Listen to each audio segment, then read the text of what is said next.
In 1914, the Tsar of Russia made a decision that seemed, at the time, entirely reasonable. He banned vodka. Within 3 years, his empire was gone. Now, that is not a coincidence. That is a story. And tonight, we are going to tell it properly, from the very beginning. Not from the ban, and not from the revolution, but from something that happened 3 centuries earlier that explains why removing vodka from Russia was not a moral decision or a health decision. It was fiscal suicide. Because here is the thing that nobody tells you about the Russian Empire. It was not built on military conquest, or on the genius of its Tsars, or on the vast natural resources of the largest country on earth. It was built on a drink. And when that drink was taken away, everything constructed on top of it came down with it. This is going to be a very interesting evening. Settle in, dim the lights, let the world outside go quiet. Because tonight, we are going to move slowly through 5 centuries of history, through smoky taverns and glittering palace halls, through frozen winters and revolutionary fires, through the long, patient story of how a humble grain spirit wove itself so deeply into the fabric of an empire that the empire could not survive without it. Before we begin, take a moment to like the video and subscribe if you enjoy this kind of quiet journey through history. And drop your location and the local time in the comments. I love knowing where in the world people are listening from tonight. Now, let us begin at the beginning, which is, as it so often is in Russian history, somewhere cold. The story of vodka starts long before vodka itself. It begins with fermentation, a process so ancient it once felt like magic. Discovered when humanity was still learning how to wait, and for thousands of years on the lands that would later become Russia and its neighbors, other drinks ruled daily life. Heavy, nourishing, cloudy liquids that were closer to food than intoxication. Mead, brewed from wild honey and thick with herbs and berries. Beer, coaxed from barley. Kvass, born from dark rye bread. All low in strength, meant to sustain more than to overwhelm. But during the Middle Ages, a new and unsettling knowledge began to travel across the world, carried from the Arab East, where great thinkers searching for hidden truths discovered the art of distillation. They found that when a fermented liquid was heated, water did not flee first. Instead, a volatile, flammable essence rose ahead of it, a breath they called spiritus. And when this vapor was cooled, it returned as liquid, stronger, purer, sharper. They named it alcohol. This idea moved slowly into Europe through Spain and Italy, finding shelter in monastery laboratories where monks guarded learning through dark centuries. And there they experimented endlessly, distilling wine into brandy, beer into whiskey and gin, convinced they had captured the quintessence, the 5th element, a cure for illness, a substance they called aqua vitae, the water of life. A mainstream historical fact that sets the stage for everything that follows. Exactly when this art crossed into Eastern Europe, into Poland and the rising Moscow Principality remains fiercely debated, almost a matter of national honor. The Polish account insists they were first, pointing to court records from the 15th century that already mention a distilled spirit made from rye or oat mash, used mainly as medicine or as a base for herbal infusions. The Russian version answers that bread wine, as it was known there, appeared in Moscow even earlier. Some legends claiming Genoese merchants carried the technique east, others, more proudly, suggesting it was reinvented within monastery walls. In this quiet uncertainty between fire and grain, between medicine and ritual, the foundations of vodka were laid. Long before it had a name, long before it would define an empire, and long before its clear surface would come to mirror both warmth and darkness within the human story. A quirky detail that illuminates the early period. The word vodka itself arrived much later than the drink. It was born not as a title, but as a tender diminutive of water, a small water, used in old pharmaceutical texts to describe any alcohol-based medicinal tincture. Only gradually, over the course of the 14th and 15th centuries, did this intimate name attach itself to bread wine alone, pushing aside other labels, carrying an echo of aquavitae softened by a distinctly Slavic domestic warmth. And the way it was made matched its rough beginnings. Production remained crude, fermented rye mash heated once in simple copper stills, the resulting liquid cloudy and harsh. To hide the bitterness and sharp smell, it was almost always infused with herbs, berries, spices, anise, caraway, pepper, St. John's wort. Hundreds of recipes circulating like whispered spells, while clear, unflavoured bread wine was rarely consumed at all. At first, this water of life belonged mainly to monasteries, noble estates, and the ruler's court. Expensive, limited, not yet common.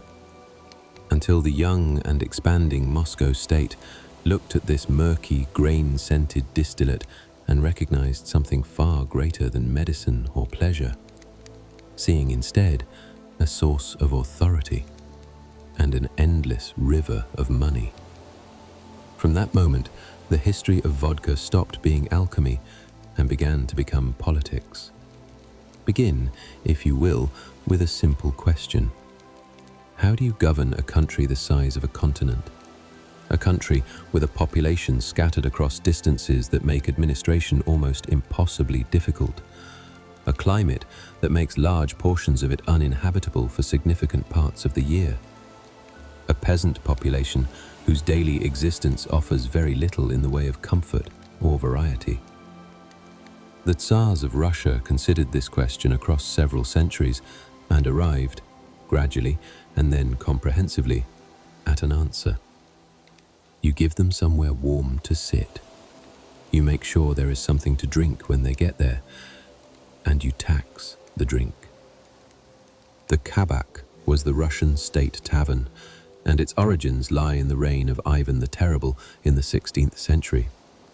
Ivan, who was terrible in the original sense of the word, meaning awe-inspiring and formidable rather than simply bad at things, established the first state-run drinking houses as a crown monopoly in the 1550s. The logic was straightforward. Russians were going to drink. They had always drunk. The winters were long, the work was hard, and the alternatives were limited. The question was not whether drinking would happen, but who would profit from it. The state's answer was the state. A mainstream historical fact that speaks to the ruthless clarity of the arrangement. The Kabaki were not pleasant establishments by any standard that would be recognizable today. They were single-room buildings, often dark, frequently cold despite their function as refuges from the cold outside, furnished with rough benches and serving a single product. You could not buy food there. This was deliberate. Food slowed drinking. The Kabak was not in the hospitality business, it was in the revenue business.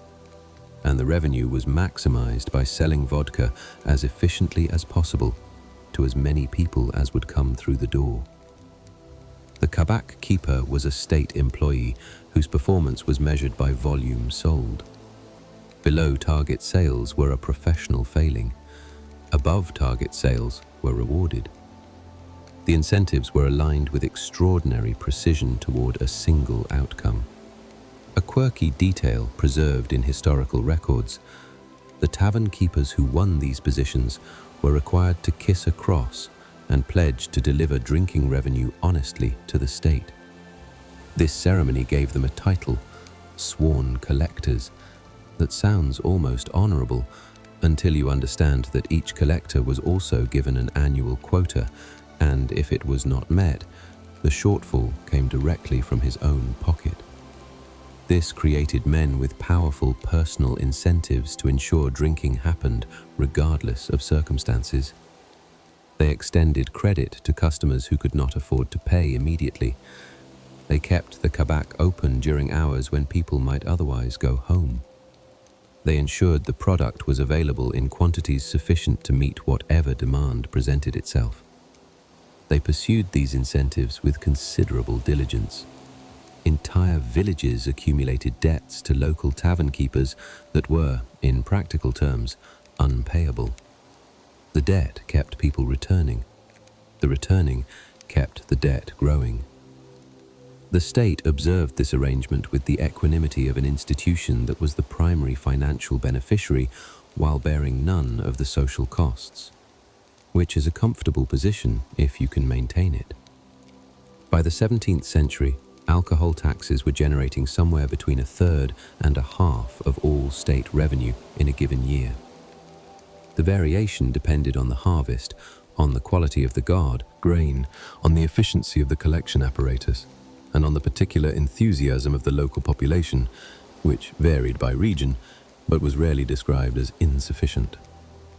Historians still debate the precise mechanisms by which this system spread so completely across such a vast territory in such a relatively short time. The administrative challenge was considerable. Russia was enormous, the roads were poor, and reliable record-keeping required a level of bureaucratic infrastructure that the early Russian state was still in the process of developing. What the historical consensus does agree on is the outcome. By the time of Peter the Great, the relationship between the Russian state and alcohol revenue had achieved a quality of structural permanence that would prove almost impossible to dislodge. You might notice a certain grim circularity beginning to emerge here. The state that maintained the conditions, the poverty, the cold, the absence of alternatives that made people want to drink, was also the state that profited most handsomely from the drinking. The Russian intellectual tradition would spend the next 3 centuries noting this contradiction in increasingly eloquent terms. The Russian treasury would spend the next 3 centuries noting it did not care. Serfdom, which bound the majority of the Russian population to the land until its abolition in 1861, provided the social context within which all of this operated. Serfs could not move freely. They could not choose their occupation. They could not, in most circumstances, improve their material situation through their own efforts. The Kabak offered warmth, company, credit, and temporary relief from a daily existence that offered very few of the things that make daily existence bearable. The demand for what the Kabak sold was not manufactured by clever marketing. It was produced by the conditions in which people lived, and those conditions were maintained, in large part, by the same state that profited from the drinking. The writers saw the human cost clearly. The treasury saw the numbers clearly. For most of the century, the numbers won. Peter the Great came to power at the end of the 17th century and proceeded to reorganize Russia from the foundations upward with the energy of someone who had never been told that certain things were not done. He was a large man in every sense, physically enormous, nearly 2 meters tall at a time when such height was genuinely remarkable.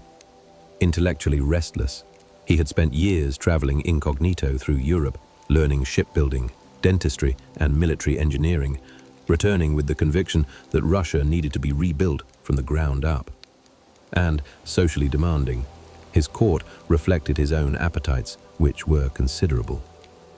Peter understood the political dimensions of alcohol with particular sophistication. His famous assemblies, compulsory social gatherings imposed on the Russian nobility as part of his broader project of westernization, were events where attendance was not optional and appropriate participation was enforced. Men and women were required to mingle in the European fashion. Western dress was mandated, and drinking was not merely permitted but expected, monitored, and, in cases of insufficient enthusiasm, enforced through a mechanism that became one of the more memorable details of the era. A mainstream historical fact about the Great Eagle Cup. It was a vessel holding approximately half a liter of vodka, presented without ceremony to any guest who arrived late or who was observed not drinking with sufficient commitment. The cup was shaped like an eagle with outstretched wings, hence the name, and it had to be drained completely before the recipient could sit down. Peter himself presided over these events with the cheerful authority of someone who has decided that everyone is going to enjoy themselves, whether they want to or not. His own capacity was, by all contemporary accounts, extraordinary, and he extended his guests the courtesy of participating alongside them rather than merely observing. The political purpose was not subtle. A nobility that spent Peter's assemblies consuming half-liter penalty cups of vodka was a nobility with reduced capacity for the kind of quiet, sober conspiracy that had ended the reigns of several of Peter's predecessors. Peter had watched what happened to Tsars who allowed their nobles too much unoccupied sobriety. He had drawn the appropriate conclusions. A quirky detail that historians find revealing, Peter also actively encouraged estate distilling among the nobility. He saw in refined Russian vodka not only pleasure, but potential, an export commodity, a symbol of Russian sophistication, a product that could travel to European courts and challenge the assumptions of people who thought Russia produced nothing worth importing. During his reign, vodka appeared for the first time on the tables of European monarchs, still viewed as a strange, exotic curiosity from the cold East, but present. Peter was simultaneously weaponizing vodka in two directions. Downward, to extract revenue from the peasantry and keep them manageable. Upward, to control the nobility and project Russian cultural ambition abroad. Catherine the Great, who inherited the empire in 1762 and governed it for 34 years with a combination of intellectual sophistication and practical ruthlessness that impressed even her enemies, refined the system further. Under her reign, the tax farm replaced direct state management. Private contractors licensed to produce and sell alcohol within defined territories in exchange for guaranteed payments to the crown. The contractors who won these licenses became extremely wealthy. The state received reliable income without the administrative burden of running the industry itself. The peasants continued drinking. Catherine also, in 1765, issued a decree granting the exclusive right to distillation to the nobility, transforming estate distilling from a privilege into an identity, a visible marker of noble status woven into daily life. From modest country houses to vast palaces, every respectable estate possessed its own distillery, where vodka production became art, pride, and rivalry. And here, something genuinely extraordinary developed. While the peasantry drank what the state produced, crude, harsh, and designed primarily to extract money, the Russian nobility developed a culture of vodka production that was, by any honest assessment, one of the most sophisticated in the world. Landowners competed not in volume, but in mastery. They selected the best grain, most often rye, for its unmistakable bread aroma. They drew water from the cleanest springs. They distilled repeatedly until softness and clarity were achieved, triple proof, quadruple proof, each number marking another passage through fire and copper. They developed filtration methods of remarkable ingenuity, passing the spirit through birch charcoal, river sand, felt, and in some cases through milk or egg whites, whose proteins coagulated in the alcohol, capturing impurities and sinking to the bottom. The flavored vodkas they produced bore no resemblance to the crude infusions of the state tavern. They were delicate, elegant, astonishingly diverse. Each estate cultivating its own alphabet of flavors. Anise for fish soup, pepper vodka for rich meats, juniper for game, caraway for pancakes. Dozens of ingredients in a single recipe. Recipes kept secret and handed down through generations like family heirlooms. This culture is immortalized in Russian literature. The pages of Pushkin, Gogol, Turgenev, and Tolstoy echo with these banquets. Vodka woven into the image of the Russian landowner as a symbol of hospitality, generosity, and boundless spirit. While behind this idyllic facade, the darker truth persisted. Because as nobles refined their spirits, millions of their serfs continued to drink themselves into ruin in state taverns, surrendering their last coins to the treasury.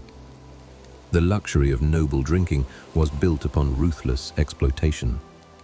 The same empire that produced one of the world's most sophisticated drinking cultures was simultaneously maintaining a system designed to keep the majority of its population in a productive, manageable, revenue-generating stupor.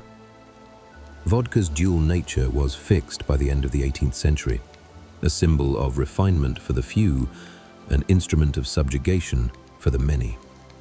This inner fracture, this widening gulf between two drinking cultures, would become one of the central dramas threading through all of later Russian history. The 19th century arrived like an express train crashing into the quiet rhythm of estate life. The roar of factories, the smoke of locomotives, new ideas, new social tensions, and the era of aristocratic distilling with its artisanal methods and infinite palette of flavors began its slow but inevitable decline, replaced by an age of industrial production, standardization, and science. Two pivotal developments defined this transformation. The first was the birth of one of history's more persistent national myths. The second was the introduction of a new, all-encompassing state monopoly. At the center of that myth stood, against his own will, one of the greatest scientists of the era, Dmitry Ivanovich Mendeleev, whose name is today inseparable not only from the periodic table, but also, in Russian popular culture, from vodka itself. Because legend insists that in his doctoral dissertation on the combination of alcohol and water in 1865, he scientifically proved that the ideal strength of vodka was exactly 40%. And in doing so, essentially invented modern Russian vodka. It is a story elegant and patriotic, endlessly repeated in articles and advertisements. It bears almost no resemblance to reality. The mainstream historical fact that cuts through the myth, Mendeleev's work was a fundamental study in physical chemistry, concerned with how density and contraction of water-alcohol solutions changed at different concentrations, focused entirely on molecular interaction laws rather than taste, aroma, or pleasure. His dissertation drew no conclusions whatsoever about an ideal drinking strength. The 40% standard came from somewhere far earlier and far less romantic. As early as 1843, the Russian government, seeking to simplify tax collection, imposed a single standardized strength for all bread wine produced and sold across the country, fixing it at 40 degrees. Not for taste or purity, but because it was a convenient round number that roughly matched the average strength of contemporary distillates. Anything below 38 was labeled underburned and destroyed. Anything stronger was taxed at a higher rate. A standard born of fiscal convenience was later sanctified by association with a great scientist. A quirky detail that perfectly illustrates how myths form. The Mendeleev story first appeared not in any scientific journal, but in marketing materials for Russian vodka in the late Soviet era, when the state was attempting to elevate the product's image for export. A bureaucratic rounding decision from 1843 became, through a century of Chinese whispers and then deliberate promotion, the legendary scientific proof of vodka's perfect form. History occasionally arranges its ironies with extraordinary efficiency. While the myth was forming, the reality of Russian drinking was shifting dramatically.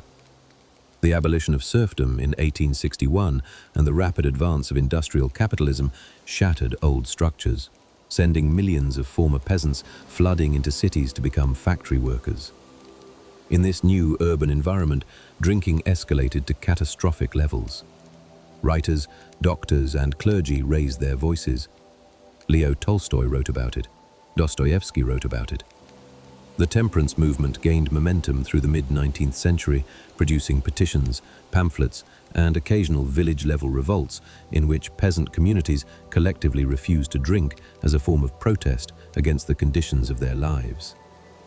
The state's response to these revolts was to send in troops, which tells you something about the seriousness with which the revenue was regarded. The reformer Sergei Witte, who was driving large-scale industrialization and needed vast sums of money, chose to intervene in the vodka question, not from moral awakening, but from economic calculation. And so, in 1894, Russia introduced a new state wine monopoly. the most rigid and comprehensive in the nation's history, granting the state absolute control over every stage. Spirit production at state factories, purification, bottling, and retail sales through government shops. Private vodka trade was entirely outlawed. The official justification spoke of combating drunkenness and guaranteeing quality. The unspoken objective was revenue, and that objective was achieved with staggering success. By the dawn of the 20th century, alcohol income accounted for nearly a third of the entire imperial budget, funding railways, rearming the army and navy, and sustaining imperial ambitions. The empire, like the Moscow state before it, was dependent on the vodka needle.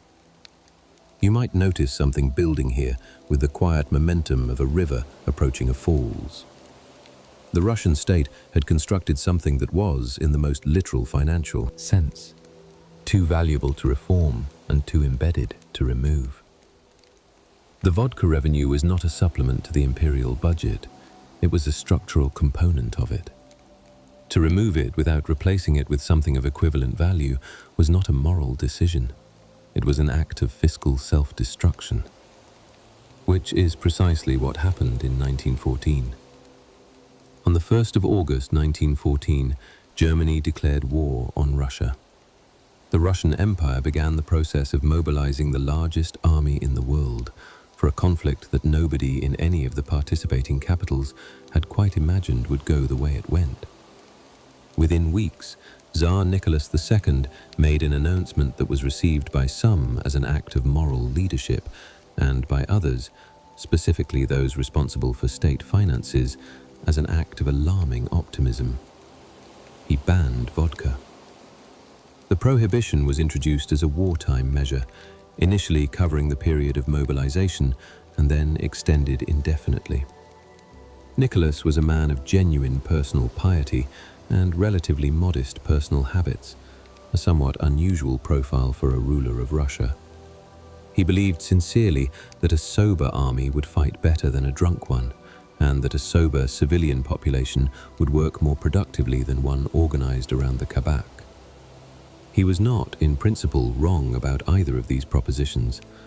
The difficulty was that the principle was operating in contact with the reality of Russia in 1914, and the reality was considerably more complicated than the principle had accounted for. A mainstream historical fact that arrives with the force of a closing door. Vodka revenue had been accounting for roughly a third of all state income. In 1913, the last full year before Prohibition, it had generated approximately 900 million rubles. In 1915, the first full year of Prohibition, that revenue was effectively zero. The Russian state was simultaneously funding a war that was consuming resources at a rate that shocked even the generals who had planned it, and had just voluntarily removed its largest single source of domestic income. The gap was filled in the way that gaps in state finances are typically filled when the state lacks better options. Money was printed. The money supply expanded. Prices rose. The prices of basic goods, bread, fuel, and clothing, rose fastest and fell hardest on the people least able to absorb the increase, which were the same people who had previously relied on the Kabak as one of the few consistent pleasures available to them, and who are now being asked to go without it, while also paying more for everything else. A quirky detail from the medical records of the Russian army that reads, in its quiet, clinical language, as a testament to human ingenuity in the service of a very strong desire. Without the official vodka ration that had been part of military culture for generations, soldiers improvised. Varnish consumed after the alcohol content had been partially separated by improvised means. Cologne and perfume, available from military suppliers for legitimate purposes, repurposed with pragmatic efficiency. Antifreeze, which was available in quantity wherever there was machinery, and which produced effects that the medical staff found professionally challenging. The prohibition had not eliminated the desire. It had merely redirected it toward more dangerous satisfactions. On the home front, The same process was unfolding at scale. The traditional mechanism by which Russian society had historically converted accumulated misery into manageable private unhappiness, the Kabak, was no longer operating. The misery remained. It had nowhere to go except outward. Historians still debate how decisive Prohibition was in what followed. Most agree it was not the sole cause of the revolution. The war had causes of its own that stretched back through decades of European politics, and the human cost of fighting it was staggering enough on its own terms. But the Prohibition had removed three things simultaneously: the financial cushion that might have absorbed some of the economic shock, the social safety valve that had historically kept popular resentment at a manageable temperature, and the institutional revenue that might have funded a more adequate response to the crisis. Rasputin, the Siberian mystic whose presence at the imperial court had been a source of scandal and fascination for years, had argued against the Prohibition. This is one of the more interesting footnotes of the period. Rasputin's own relationship with alcohol was not that of a committed abstainer, but he had connections, however eccentric, to popular sentiment in a way that the court around him largely did not. His assassination in December 1916, carried out by a group of aristocrats who believed they were saving the empire, removed one of the few voices that had any intuitive understanding of what was happening outside the palace walls. The home front was deteriorating, with the quiet momentum of something that has been deteriorating for long enough that each individual day seems manageable, and the accumulation has become catastrophic. Bread shortages in Petrograd and Moscow were producing queues that began before dawn. Inflation was eroding wages that were already insufficient. The war news, filtered through censorship that was becoming increasingly difficult to maintain, was reaching people through the letters of soldiers and the silence of soldiers who had stopped writing. The Kabak was closed. The misery remained. In February 1917, the women of Petrograd who had been standing in bread queues decided to stop standing in them. The strikes and demonstrations that followed spread faster than the government's ability to suppress them, partly because the troops sent to suppress them were themselves hungry and cold and had not had a drink in 2 years. The Tsar abdicated on the 15th of March. 300 years of Romanov rule ended not with a dramatic confrontation, but with a signature on a piece of paper in a railway carriage, in the quiet exhaustion of a man who had run out of options. Nicholas II had made a moral decision in a situation that required a financial one. He had removed the thing that funded the state in order to improve the state, and the state had collapsed. History is not without a sense of irony. The Bolsheviks came to power in October 1917 with a program that promised, among other things, bread, land, and peace. They did not specifically promise vodka, but the population that greeted the revolution with varying degrees of enthusiasm had formed its own expectations about what the end of the old order might mean for the availability of certain goods. The answer, initially, was that it meant nothing at all. The Bolsheviks maintained prohibition. They had their reasons, some of them principled and some of them practical, and they pursued the enforcement of the dry regime with the tools available to a revolutionary government that was simultaneously fighting a civil war, managing a famine, and attempting to build an entirely new kind of state from the ruins of the old one. Lenin was a committed abstainer who viewed alcoholism as a vice by which the bourgeoisie subjugated and controlled the proletariat. Early Soviet propaganda reflected this conviction. In old revolutionary films, you can find scenes of soldiers smashing liquor bottles as if they were chains that had constrained them. Sobriety was not merely a policy, it was an ideology, a vision of the new socialist human being who had risen above the degradations of the old order. A mainstream historical fact that somewhat complicates this vision: the storming of the Winter Palace in October 1917 is one of the iconic moments of the revolutionary period. It proceeded largely as the history books describe it, with one notable interlude. The Winter Palace contained wine cellars that were, by any standard, remarkable. The Romanovs had been collecting for 3 centuries, and the cellar beneath the palace represented the accumulated vinous enthusiasm of a dynasty that had, whatever its other failings, not stinted on the quality of its table wine. The revolutionary forces discovered these cellars in the course of securing the palace. The storming acquired a quality of extended complexity that the Bolshevik leadership had not anticipated and found difficult to manage. Soldiers who had been maintaining revolutionary discipline throughout a long and difficult campaign made decisions that seemed, in the circumstances, locally reasonable. The Bolsheviks eventually resolved the situation by flooding the cellars. A practical, if melancholy, solution that produced rivers of imperial wine running through the streets of Petrograd. Eyewitness accounts describe residents of the surrounding streets arriving with buckets. You might notice that there is something almost mythological about this image. The old empire's wine literally flowing through the streets of the city that had overthrown it, collected by the same population whose thirst the empire had spent 3 centuries exploiting.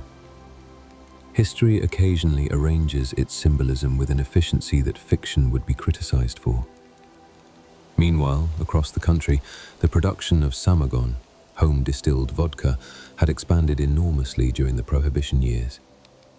The techniques were simple. The equipment was improvised from materials available in any rural household. The knowledge was passed between neighbors with the quiet efficiency of information that everyone agrees is worth having. Grain that might have fed cities was being converted into illegal alcohol in quantities that the authorities found, when they estimated them, alarming. The estimates themselves were almost certainly conservative, since the methodology for estimating the scale of an activity that everyone is actively concealing from the people doing the estimating has certain inherent limitations. A quirky detail that captures the era perfectly. The revolutionary secret police, the Cheka, approached the question of illegal home distilling with the same philosophical flexibility they brought to other counter-revolutionary activities. Moonshining was technically punishable by severe consequences. It was practically unstoppable by any means the state could deploy. The two facts coexisted with a resigned pragmatism that was becoming characteristic of the period. The civil war that followed the Bolshevik Revolution lasted until 1922 and consumed resources, lives, and organizational capacity on a scale that made the First World War look, by comparison, like a series of manageable disagreements. The Bolsheviks maintained prohibition throughout, which, given everything else on their agenda, was either admirable consistency or a failure of prioritization, depending on your perspective. Lenin died in 1924. The debate within the Bolshevik leadership about whether to restore the state alcohol monopoly had been running for years, conducted with the same theoretical rigor that the party brought to all questions of political economy, and reaching the same conclusion that the Tsars had reached 3 centuries earlier. Vodka was going to happen. The only question was who profited. Stalin ended Prohibition in 1925. The state monopoly on vodka production was restored. Revenue began flowing back into state coffers with the reliability that the Tsars had always depended on, and that the Bolsheviks had attempted to replace with ideological commitment and found insufficient. The Kabak, renamed and reorganized, but recognizable in its essential function, reopened. The wheel had turned almost completely back to its original position. The differences were significant. The state that now controlled vodka production was committed, at least in its official ideology, to the eventual liberation of the working class from the conditions that had made the Kabak necessary in the first place. The contradiction between this commitment and the financial dependence on alcohol revenue was noted by critics of the regime and explained by its defenders in terms that became increasingly elaborate as the decades passed. Stalin himself explained his position without embarrassment or disguise. He insisted that false shame had to be discarded and that the state must openly and deliberately expand vodka production to the maximum, because, in his logic, it was better for people to drink standardized state vodka that filled the budget than to poison themselves with moonshine while enriching underground traders. The great Stalinist industrial drive, much like Peter's reforms centuries earlier, was financed to a significant degree by vodka. Some things, history suggests, are more durable than the systems built on top of them. By the post-war years, vodka had achieved something that no previous regime had quite intended, but every regime had contributed to. It had become a system-forming element of Soviet life. Not merely a popular drink, not merely a source of revenue, something deeper and stranger than either of those things. A fundamental component of the way Soviet society actually functioned, as opposed to the way it was supposed to function on paper. A mainstream historical fact about the Soviet economy that explains everything that follows. The planned economy and chronic shortages of the Soviet Union reduced consumer choice to near zero. Where imperial Russia had still offered some diversity of alcohol, wines, liqueurs, beer, the Soviet system left vodka as the only reliably available and consistently pure psychoactive substance. Omnipresent, universal, deeply embedded in the fabric of daily existence. And in an economy defined by scarcity, the half-liter bottle evolved into something remarkable. An unofficial but perfectly convertible currency, capable of bypassing queues and rules. Paying a plumber to fix a pipe ahead of schedule, persuading a doctor to be more attentive, securing a day off from a supervisor, bribing a clerk to move paperwork faster, opening doors that otherwise remained closed. A quirky detail that perfectly captures the absurdity, the famous ritual known as gathering for three.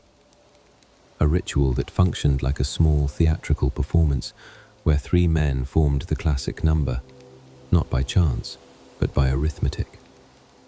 A bottle of vodka cost roughly 3 rubles.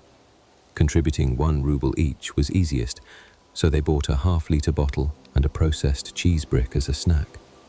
Drank right outside the shop from a faceted glass passed hand to hand. This was never just drunkenness. It was an act of male brotherhood, a way to establish trust, a form of silent communication in a society where speaking openly about feelings was considered weakness.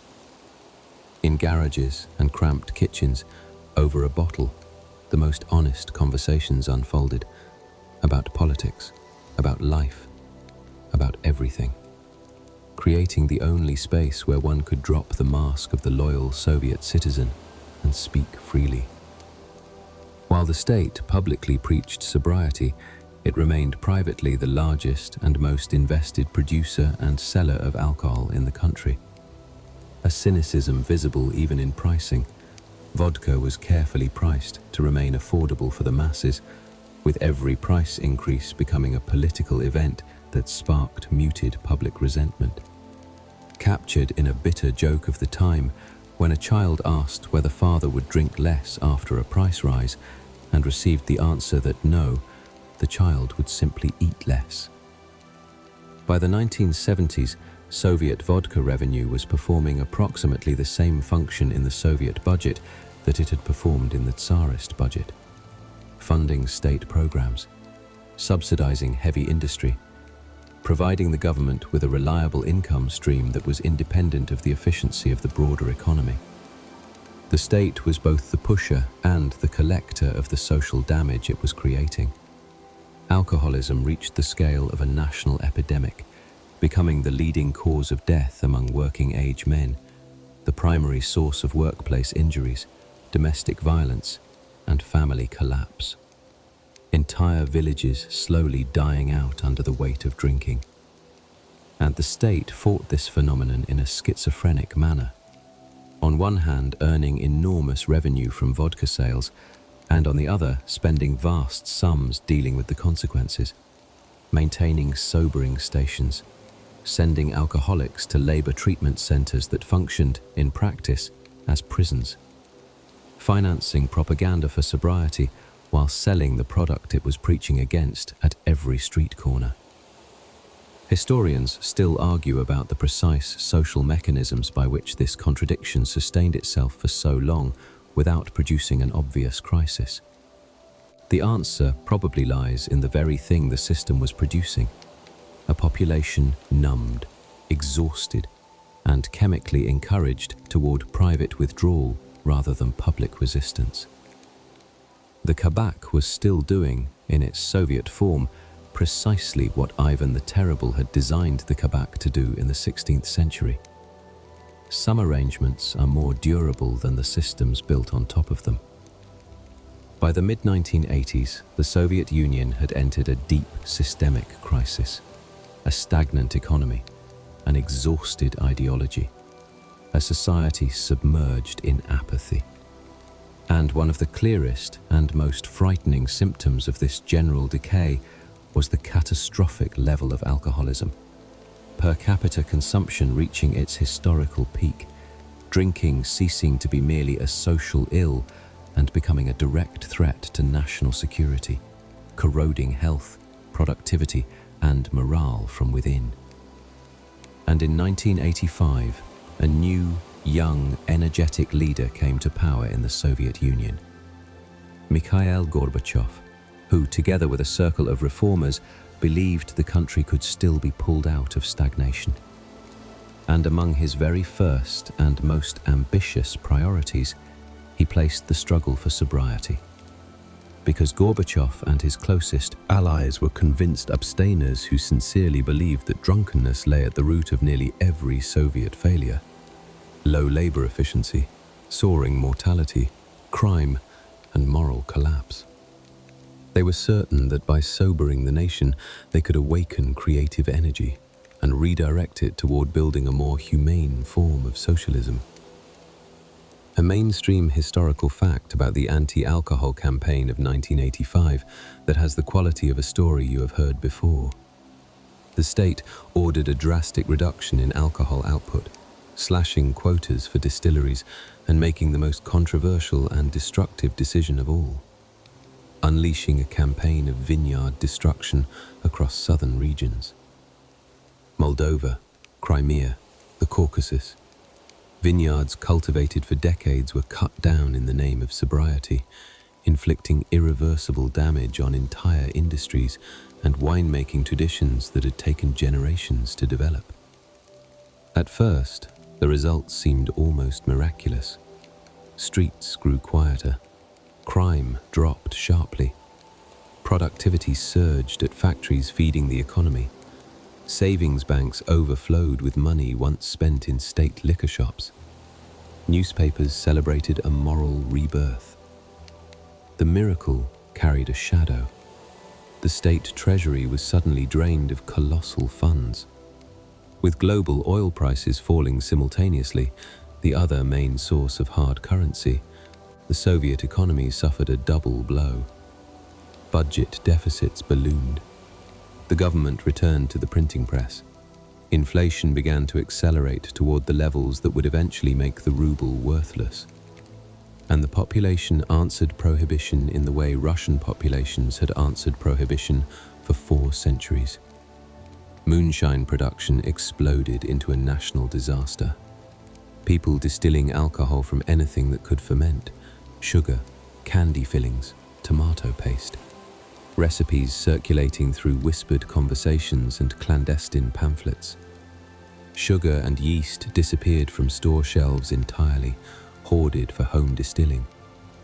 Experts later concluded that real alcohol consumption had not fallen at all, and may even have increased, simply slipping into the shadows and becoming invisible to statistics. A quirky detail that Gorbachev himself would later acknowledge with a mixture of frustration and dark humor. He acquired a mocking popular nickname that replaced his title with mineral water. His image, progressive, reforming, genuinely well-intentioned, eroded with surprising speed in the face of the very people he was trying to help, who experienced the campaign not as liberation, but as another imposition from above, conducted through familiar command-style methods that ignored psychology, habits, and lived reality. By 1988, the failure of the campaign was impossible to deny. Restrictions were slowly loosened and then abandoned entirely. The anti-alcohol crusade entered history as a textbook example of how good intentions, multiplied by administrative fanaticism and ignorance of popular psychology, pave a road to disaster. It was one of the final convulsive attempts by the Soviet system to solve a complex social problem through brute force.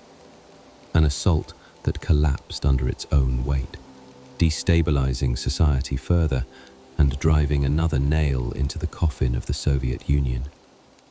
The great state that had relied on vodka for centuries fell, in part, because it tried to abandon it too abruptly. The relationship between Russia and vodka across 5 centuries of Tsars and commissars and presidents has demonstrated a resilience that suggests something more deeply embedded than policy. The physical geography of Russia, the long winters, the vast distances, the isolation of rural communities, created conditions in which the desire for what vodka provided was structural rather than incidental. The state that exploited this desire for revenue and social control was, in a meaningful sense, exploiting something it had helped to create, and could not, in the end, survive without. Ivan the Terrible built the first Kabak to extract money from peasants who were going to drink anyway. Peter the Great used it to control the nobility and fund his wars. Catherine the Great turned it into a marker of aristocratic identity. Nicholas II banned it and lost his empire. Lenin banned it for ideological purity. Stalin restored it and built steel mills on the revenue. Gorbachev banned it again and accelerated the Soviet collapse. Each time, the same lesson. Each time, the lesson arrived too late. You might notice something in all of this that extends beyond Russian history. The story of vodka and the Russian Empire is a story about the things that governments build their survival on, and what happens when those things are removed too quickly, without understanding how deep the roots go. Nicholas II believed that removing vodka would strengthen the empire. What it did was remove the financial foundation of the state, while simultaneously eliminating the mechanism that had kept the accumulated tensions of Russian society from becoming revolutionary pressure. The Prohibition did not cause the revolution, but it created the conditions in which the revolution became, by 1917, the most orderly available option. The empire fell. A new empire rose in its place. The vodka returned. Some things, history suggests, are simply more durable than the systems built on top of them. And now the night has deepened. The story has been told. 5 centuries of grain and power and winter and money and human desire distilled, as vodka itself is distilled, into something clearer than it began. Let the history settle into your thoughts now, the way warmth settles into cold hands by a fire. The bar is closed. The empire is long gone. But the night is quiet, and there is nowhere you need to be before morning. Let your breath slow. Let the long story of the water of life drift through you, and then away. Sleep well.